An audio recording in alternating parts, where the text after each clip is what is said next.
Na antiga África portuguesa ficam os sonhos de quantos portugueses se veem obrigados a regressar ao continente quando, ao aproximar-se a data da independência das ex-colónias, se torna manifesto que não têm condições de segurança para ficar.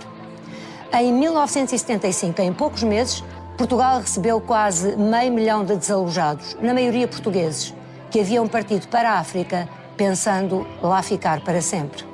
Chegavam traumatizados, inconformados com os haveres perdidos, com os sonhos desfeitos, sem terem para onde ir. Encontraram uma sociedade profundamente crispada pela instabilidade política e pela crise económica que lhe chamou retornado. Feito. Vocês ouviram? Hoje vamos falar um bocadinho sobre os retornados. Conforme já ouviram a jornalista dizer, voltaram, na sua maioria, portugueses e na sua minoria eram quem? Na maioria eram cidadãos que eram identificados como portugueses e na sua minoria cidadãos que eram identificados como quem? Como pessoas de que nacionalidade? Atenção, retornado é um termo que foi utilizado para pessoas que saíram dos países africanos que Portugal ocupou naquela altura, que se tornaram ex-colônias portuguesas, ou melhor, que se tornaram colônias portuguesas. Muitos anos Portugal identificou aqueles países como seu território, ocupou aqueles países ou aqueles territórios e identificou como seu. Mas partimos do princípio que esses mesmos territórios tinham os seus povos que viviam oprimidos. Essa é a realidade e são as palavras curtas e que vão logo à objetividade do assunto. Esses territórios tinham a sua própria população. Mas, passados muitos anos, os portugueses aí moravam, construíram casas, construíram estabelecimentos comerciais e muito mais. Por quê? Porque facilitava a sua vida. Mas o povo que já vivia aí, cada ano que se passava, mais sentia revoltado. Por quê? Porque perante essa convivência, existia portugueses de primeira, portugueses de segunda, portugueses de terceira e por aí ainda mais. E a quem não era nem considerado português, era considerado simplesmente como se fosse uma mercadoria. É assim que é. Até, inclusive, nota-se logo quando a jornalista começa logo a abordar sobre os retornados. Atenção, nós não estamos aqui para ofender um determinado povo e passar a mão para outro povo. Estamos aqui para mostrar a realidade do que é que se passou, até porque nós somos fruto dessa mesma deficiência política. Nós somos frutos disso. Nós estamos hoje, os jovens de 25, 30, 40 anos, são filhos de retornados. E por outra, quando não são filhos de retornados, quem são eles? Principalmente principalmente para os africanos. Quando encontramos, por exemplo, um jovem de 30 anos, de 28 anos, significa que é ou filho de um retornado ou filho de um português. Só existia isso. Por quê? Porque antes de 75, todos tinham o direito de ser identificado como um único cidadão português. Independentemente se nasceu em território português ou nas ex-colônias, porque Portugal tratava assim os seus cidadãos. Somos todos fruto dessa história. Mas vamos lá, dar continuidade. Eu sei que esse vídeo vai gerar, inclusive, conversas. E eu quero que você deixe aí. Se és filho de um retornado, deixa aí a tua história. Para que esse tipo de mentalidade morra. E para que esse tipo de vivência, as dificuldades que os nossos pais, nossos avós passaram, não sejam esquecidas. Nós não podemos esquecer o que os nossos avós, o que nossos pais passaram. Nunca. Nós temos que lembrar sempre para que os erros não voltem a acontecer. E aí vem a outra pergunta: quem serão os futuros retornados? Essa é uma das perguntas mais claras. E perante a situação que Portugal está a viver atualmente, já conseguimos notar que vai, inclusive, ter os futuros retornados. Vamos dar continuidade ao vídeo. E os tratou, se não com hostilidade, pelo menos com indiferença. No imaginário nacional, o africanista colonizador próspero vinha com a intenção de tirar o emprego a quem cá estava. Grande parte das notícias sobre aquele que foi, em termos comparativos, o maior êxodo que a Europa conheceu no pós-guerra no século XX foi relegada para as páginas interiores dos jornais. Chegaram em barcos e aviões. De mãos vazias, deixaram para trás uma vida à qual não puderam voltar. São o último testemunho do Império Português. Os números... Eu dei uma pausa nesse vídeo para vocês verem. Você está a ver o rapaz que está aí sentado com uma arma e está a ver o senhor que está lá ao fundo? Sim, eu quando me refiro que somos todos frutos desses retornados, dessas políticas infuncionais, das políticas que não funcionaram, eu estou a me referir a essa imagem principalmente. Esses aqui foram a minoria. Esses foram a minoria, por aí uns 2 ou 3% que conseguiram chegar até aqui na metrópole. Foram considerados retornados, mas chegaram aqui com um passaporte português. Os oficiais aproximam-se dos 500 mil, mas ninguém sabe ao certo quantos são. Rui Pena Pires, sociólogo e autor de um dos poucos estudos sobre os portugueses que regressaram do ultramar, tem, no entanto, uma certeza. O movimento que em 74 e 75 se seguiu à descolonização de cerca de 500 mil de pessoas que viviam, sobretudo em Angola e Moçambique, para Portugal, foi de longe um movimento de maior amplitude que aconteceu na Europa a seguir à Segunda Guerra Mundial. A maioria, mais de 60%, regressou de Angola, enquanto que Moçambique representou 35% do total. Os oriundos das outras ex-colónias não chegaram a 22 mil. Eram, no censo de 1981, 5% da população residente em Portugal. Perdidos, tristes, incompreendidos, sentiam-se estrangeiros num país que também era deles. Eu vim de Angola e era mestre de matraneira, cobrava lá matraneira e deixei valor para mais de 1000 pontos lá, tive que amontar tudo. Cerca de um ano que ando a pensar na minha fuga. É claro, tive que deixar grande parte daquilo que fiz lá durante 19 anos e safar este barco para não vir só. Foi uma situação muito triste e conseguimos logo notar no semblante desses cidadãos que muito sofreram. Isso está-se a falar já há 50 anos. Angola e muitos dos países africanos já têm 50 anos de independência.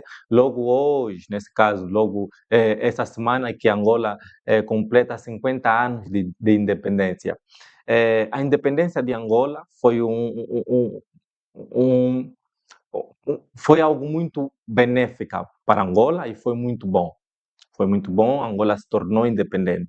Mas essa independência também trouxe prejuízos, principalmente para quem decidiu sair de Angola para ir na metrópole, tanto fugir de conflito, porque a independência não veio simplesmente de mão abanada, não. A independência veio com conflitos. Conflitos de quem? Conflitos por quê? Na verdade, na minha opinião, a República Portuguesa foi traída. Foi traída principalmente por grandes empresários que faziam a vida em Angola, que já não queriam pagar os impostos, que já não queriam enviar os seus recursos para Portugal. São esses que conseguiram depois dar formações, inclusive financiar, e são muitos desses que continuaram em Angola.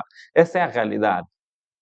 Por esse motivo que eu afirmo, Portugal foi traído pelos seus próprios compatriotas, que deixaram de ser compatriotas, e eu inclusive lembro uma história muito bonita que contavam quando criança, era a seguinte: na era colonial, todos os senhores eram tratados como igual. Mas para seres tratado como igual, tinhas que obedecer. Era desse jeito a história.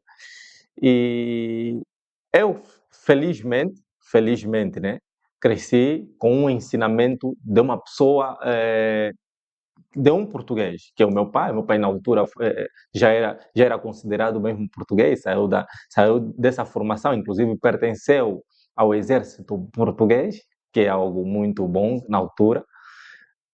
E perante essa situação, nós atualmente olhamos para a independência de Angola como algo benéfico. Agora, também sinto muito olhar para as vidas destruídas e não ter que recordar isso. Eu tenho que recordar, tenho que vos mostrar que as pessoas que saíram de Angola naquela altura, em 74, 75 até 78, deixaram muito, deixaram a sua vida. Deixaram as suas vidas já constituídas, e ao chegar aqui, primeiro ponto, eram pessoas muito inteligentes, muito inteligentes. É o que eu digo sempre. Quem vive em Angola, quem vive no Brasil muitos anos, ao chegar aqui, apercebe-se que é mais inteligente, que está mais à frente do que as pessoas que estão na metrópole. E essa é a realidade. Esse vídeo, inclusive, conta um bocadinho de como era a realidade de quem saiu de Angola e quais são as qualificações que essas mesmas pessoas chegaram aqui, quais são as dificuldades que eles tiveram para dar por cima na vida. Vamos lá acompanhar um bocadinho. Fernando da Costa, jornalista na época e responsável por uma reportagem alargada sobre o tema, chama a atenção para o caso particular destes homens, pescadores que ficaram sem nada. Aí há também um aspecto que é muito significativo, é muito simbólico, é muito metafórico, que foi o dos pescadores que vieram de Angola, meteram-se nas suas traineiras e fizeram com que as navegações, ao contrário, é uma epopeia extraordinária que se inscreve na riquíssima história trágico-marítima que nós temos. Quando chegaram, foram instalados em hotéis e sobreviveram com a ajuda, entre outras instituições, do Instituto de Apoio ao Retorno de Nacionais, IARN, da Cruz Vermelha e de familiares. Foi muito importante os retornados poderem contar com o apoio familiar, porque este é o tipo de crise que não se vence com ajudas financeiras, vence com apoio emocional, e esse apoio foi um apoio que foi proporcionado pelas famílias. Em mais de 300 locais espalhados pelo país, os retornados tentaram recuperar a dignidade e sobreviver. Apesar das dificuldades, a integração foi apontada como um fenómeno ímpar de absorção social. A integração dos retornados foi um processo que individualizou, não provocou formas de ação coletiva, organizada, mas pelo contrário se traduziu numa soma de processos individuais de integração, recorrendo aos apoios familiares que eles podiam dispor. Entre 1975 e 76, gastaram-se 56 milhões de contos, cerca de 280 milhões de euros, em frete de navios e aviões, em alojamento. Retornados que saíram de Angola, vieram para Portugal, que saíram de Moçambique, vieram para Portugal, ao chegar em Portugal, receberam o apoio do governo. Na altura, muitos reclamaram que era pouco, mas receberam um apoio, atenção. E as pessoas que ficaram, como essas pessoas fizeram a vida? Onde é que eles andam? Atenção, tinham documentos portugueses, porque eram todos portugueses, não existia um documento angolano, um documento angolano, não é? Não existia um bilhete de identidade angolano, eram todos considerados portugueses. Onde é que eles estão? Pessoas que faziam parte do exército português, por exemplo, em Angola, do exército português em Moçambique, nesse caso, que pertenciam ao exército do ultramar. Onde é que essas pessoas estão? Quais são os apoios que receberam? Isso não se fala, isso não se comenta, isso não cria uma conversa. Passados 50 anos, onde é que andam essas pessoas? Os filhos. A vida segue. Mas vamos lá continuar o nosso vídeo. Parte subsídios e empréstimos. 70% da importância gasta no alojamento, 20 mil contos diários, apenas beneficiou 15% dos retornados. O IARN não chegou para todos. Portanto, houve um conjunto de apoios de emergência dados pelo Estado à chegada dos retornados que minimizaram as situações mais dramáticas. Eu vou-lhe dar um exemplo. Eu sendo retornado e vim sozinho, já nessa altura, quando cheguei a Portugal, lá fui ao IAR buscar o meu apoio, e o meu apoio foram um cobertor e umas coisas, uns apoios para vencer o frio, que andava preparado para suportar naquele inverno de 75, e pouco mais. Os retornados perceberam que tinham de contar apenas com eles próprios e rapidamente refazer as suas vidas. Eram mais qualificados do que a média da população portuguesa, o que facilitou a sua integração. Em 1974 ainda era quase de 1/3 a proporção de adultos portugueses que não sabia ler nem escrever, que era analfabeta. Esse número dos retornados andaria no máximo pelos 5%. Isso não quer dizer que os retornados fossem todos licenciados, não eram. Agora, comparados com a média da população portuguesa, tinham qualificações muito superiores, e essas qualificações puderam ser aproveitadas na altura porque se estavam a lançar as bases. Vocês ouviram? No princípio eu disse que os retornados ou qualquer outra pessoa, quando sai, por exemplo, das ex-colônias, que atualmente são países independentes, essas pessoas se formam lá, quando chegam aqui, são pessoas que têm altas qualificações, mesmo até hoje, 2025. Essas pessoas que estão a vir do Brasil, que vêm de Angola, que vêm de Moçambique, São Tomé ainda conseguimos não ter muita noção, porque não se forma conforme forma-se no Brasil e Angola. Nos países falantes de língua portuguesa, o país que mais forma quadros é o Brasil. Segundo, Portugal. Em terceiro lugar, Angola. São os 3 países que mais formam quadros por ano. O Brasil está a formar mais de 1.000 licenciados por ano. Ou se calhar mais, estou a dar aqui dados hipotéticos em que Portugal vai estar a formar por aí uns 600, mas o número é muito mais do que isso, que eu inclusive vou meter aqui os dados se eu tiver a oportunidade. É mais ou menos hipoteticamente esses dados. Então, se esses países todos, quando chegam aqui, por exemplo, os cidadãos desses países, quando chegam em Portugal, claro que têm sempre qualificações superiores mais elevadas, conforme estamos a ver aí. E por outra, se não fosse a mentalidade discriminatória que foi exercida naquela época, não existiria nem sequer os retornados. Não existiria. Eu ainda acredito que a independência desses países foram benéficas, sim. Foram benéficas, mas se não existia a mentalidade discriminatória, nem poderia ocorrer a independência, porque poderiam estar a viver num só povo, numa só nação. Então, Portugal foi traído pelos próprios portugueses, muitos por causa da ambição, e por outra, a ambição não veio só por causa do dinheiro, veio também por causa da discriminação. Muitos desses enviavam o dinheiro, mas eram vistos como cidadãos de segunda classe, que depois tomaram a decisão e disseram que não, nós já não podemos ser cidadãos da segunda classe, nós enviamos recursos, começou a haver essa trocas, esses conflitos. Por esse motivo é que surgiu a independência. Essa é a minha analogia. Você, se calhar, tem a tua, também partilha aqui nos comentários, mas não me venhas atacar, atenção, não faças ataque. Eu estou a recordar a história, me baseando no que eu penso. Estou aqui a acompanhar o vídeo e estou a partilhar convosco. Muitos de vocês que estão aí do outro lado não tiveram o privilégio de assistir um vídeo como esse, e eu estou aqui a mostrar para vocês. Vamos dar continuidade. Para o desenvolvimento de setores mais qualificados do que no passado. E se uns se entregaram e lentamente como que morreram de tristeza, outros conseguiram levantar a cabeça e começar de novo.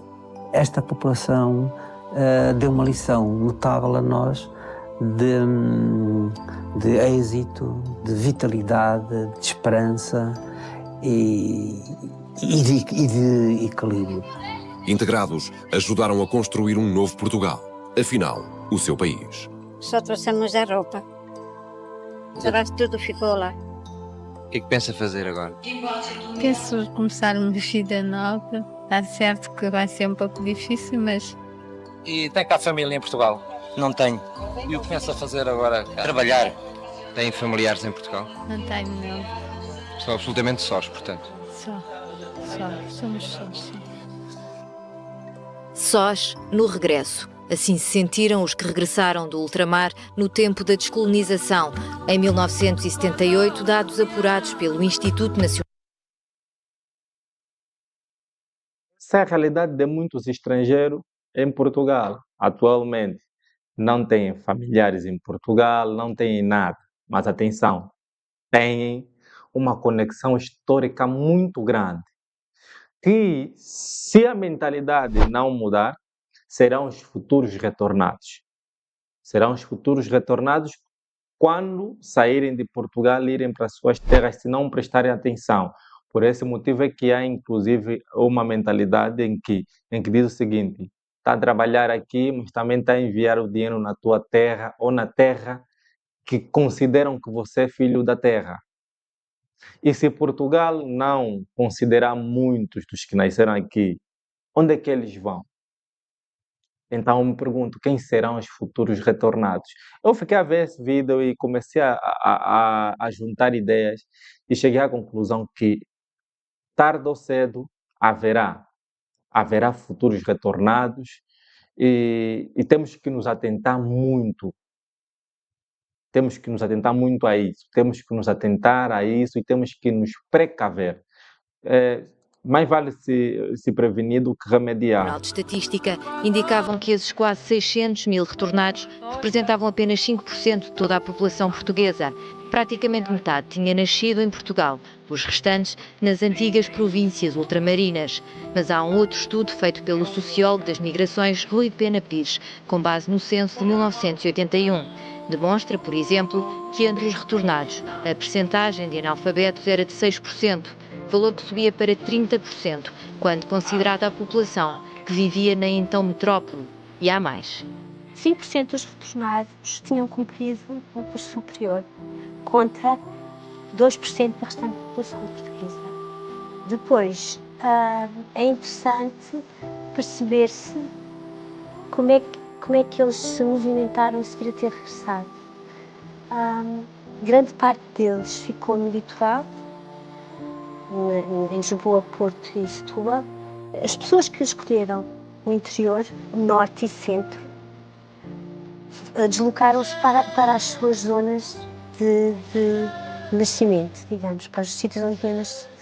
Muitos ficaram em casa de familiares, outros foram instalados em hotéis pelo IARN, o Instituto de Apoio ao Retorno dos Nacionais, criado em 1975. Houve ainda os desaparecidos e os que morreram nas ex-colónias. Eu acredito que haja em Angola ou em Moçambique dados sobre as pessoas desaparecidas. Aquilo que eu tive acesso, em entrevistas que fiz, é que o caos instalou-se totalmente, nomeadamente em Luanda. Há uma pessoa que eu entrevistei, foi aliás a última pessoa que eu entrevistei, que me fez uma entrevista brutalmente dura, porque ela ficou lá até à véspera da independência, ficou em Luanda, e descreve situações muito complicadas, que houve uma altura em que se passava na memória e os corpos não queriam lá, empilhavam-se cá fora. Agora, à distância de quase 4 décadas, as histórias que se partilham parecem ficção, como aquela em que se conta que um retornado, ao chegar ao aeroporto de Lisboa, disse: acabaram-se os sonhos, só nos restam as pataniscas e as rabanadas.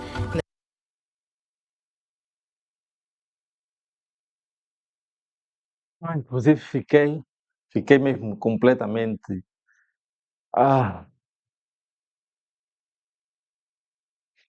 Vai ser um vídeo muito, muito, muito triste, muito triste. Graças que essas pessoas todas conseguiram dar a volta por cima. Hoje, quase que já não se fala disso. Quase que já não se fala disso. Por quê? Porque muitos desses já não fazem parte dos mundos dos vivos, ou do mundo dos vivos. Muitos desses já foram-se embora, mas os filhos ainda sabem da história. Jovens de 28, 30 anos, 40, sabem que os pais passaram por isso. Muitos levam-se pelo ódio. Por esse motivo é que temos pessoas a criar mensagens e ataques na internet contra, principalmente africanos, que residem em território português. Outros acolhem, porque sabem que a vida não foi boa.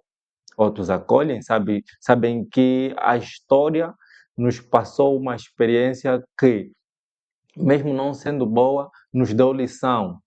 E muitos deles não gostariam de passar pela mesma situação. Por esse motivo é que, quando olham a dificuldade dos outros, acolhem.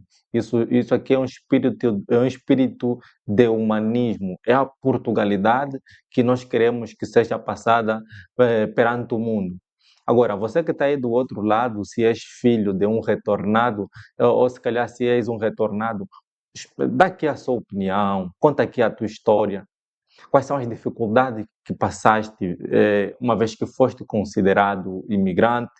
Te recusavam nos empregos, é uma realidade, inclusive. A partir do momento que você identificava que as tuas experiências eram de Angola, você era recusado no emprego.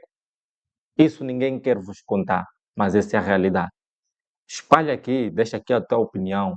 Olha, eu, inclusive, fulano de tal, vivi em Angola, vivi em Moçambique, mas quando cheguei fui considerado retornado. Dificultavam a minha vida no emprego porque tinhas muita experiência. É desse jeito. No emprego, você, quando tem muita experiência, é visto como alguém que está ali para roubar o emprego de quem já está aí há muitos anos.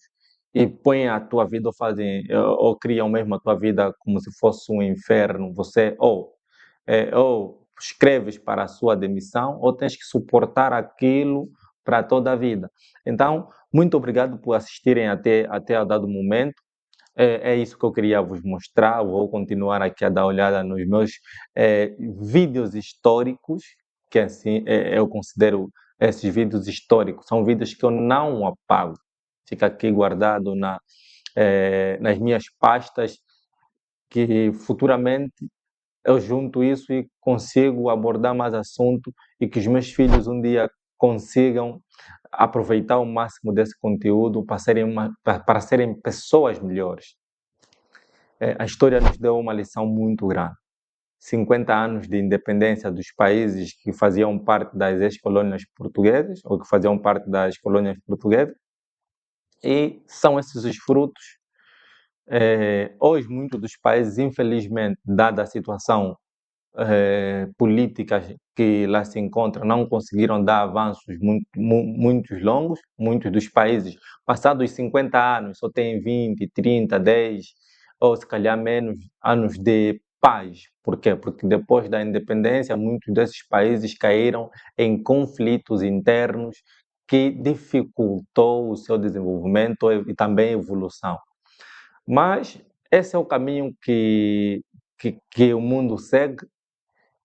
E, graças a Deus, nós estamos vivos para olharmos e vivermos. Estamos aqui do outro lado. Muito obrigado.